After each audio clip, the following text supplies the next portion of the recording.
মামা। হ্যাঁ বল। তোমার কত বছর বয়সে বিয়ে হয়েছিল? অনেক ছোটবেলায়। আচ্ছা। তাও কত বছর বয়সে? তাও ওই 15-16 বছরের বয়সে। কেন? আমার তো 25 বছর বয়স হয়ে গেল মা। তাই কি হয়েছে?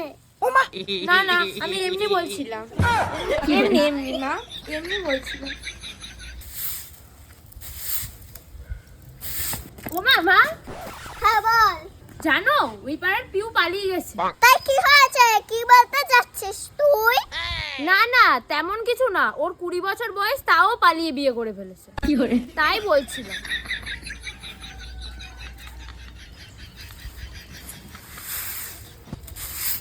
পালাই যাবে না তো কি করবে? 25 বছর বয়স হয়ে গেছে মেয়ের, তা পালাবে না? বিয়ে দেওয়ার বয়স হয়ে গেছে, মা বাবার তো কোনো হুঁশ জ্ঞান নেই। ঠিক করতে পালাইছে। কি বলে? ও মামা, হ্যাঁ বল। আমার একটা বান্ধবী রিয়া, ওর বয়স না 19 বছর। তাই কি হয়েছে?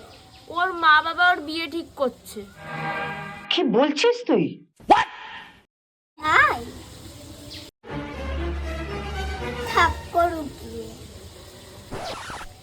যা, তুই এক কাজ কর, তুই জলগুলো ভরে নিয়ে আয়, আমি ভাত বাড়ি। দুধ ছাড়া আমার ভালো লাগে না। আমি কি পৃথিবীতে জল ভরতে এসেছি না? কি করে?